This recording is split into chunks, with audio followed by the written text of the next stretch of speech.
When Max Verstappen blasted past the opposition with ease in Formula 1 Saudi Arabian Grand Prix, mainly within DRS zones, it left an immediate impression about the scale of Red Bull's straight-line speed advantage. And while it's clear that Red Bull's car has tremendous aerodynamic efficiency, much of the focus has been on the speed boost improvement that Red Bull appears to get from having its DRS open. Contrary to the belief of many, there can be and are differences in the effectiveness of DRS between teams.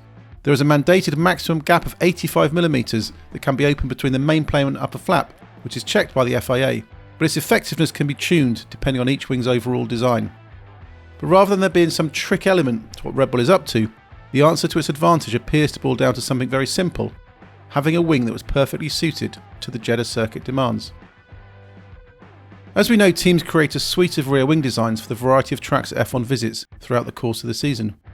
These are often categorised as low, medium and high downforce wings. However, there are often many more options in the suite of wings available than just one type for each level of downforce.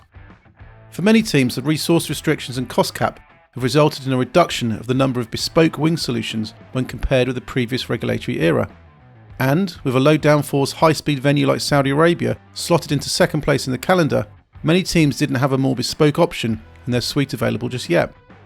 Red Bull did though, with the new wing following the same general layout as the version used in Bahrain.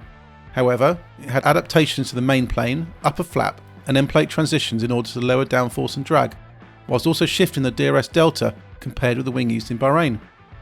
Furthermore, Red Bull only ran one beaming element, which not only affects the downforce and drag being generated, but also the behaviour of the diffuser and rear wing, given they all talk to one another aerodynamically speaking. In this case, the relationship also has a bearing on performance when DRS is enabled and disabled, meaning it's always a trade-off between how the car performs in traffic versus running in free air.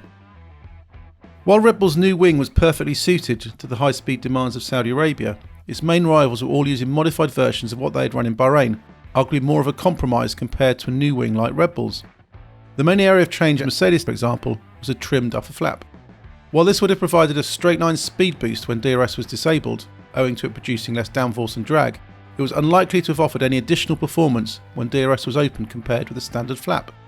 Having tested the trimmed flap during free practice, Mercedes actually opted to run its higher downforce option and instead focused its attention on changes to its end plate cutout with the trailing edge of the tip section and cutout panel trimmed back. This follows the no cutout approach used a few times in 2022, something the team is able to change quickly given its wing's modularity. This area of the wing is particularly sensitive to the drag being generated, as there's a strong vortex that's created as the various pressure gradients collide. This adds to the dirty air effect, something the 22 regulations aim to mitigate.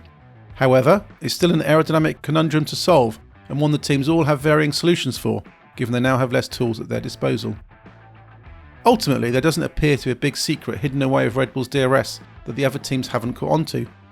It was just a combination of it having a rear wing, beam wing and DRS delta more specific to the Jeddah circuit, whereas the others adapted what they used in Bahrain. This is the trade-off, both in design and in terms of how you manage development over the whole year against the backdrop of the resource restrictions and cost cap.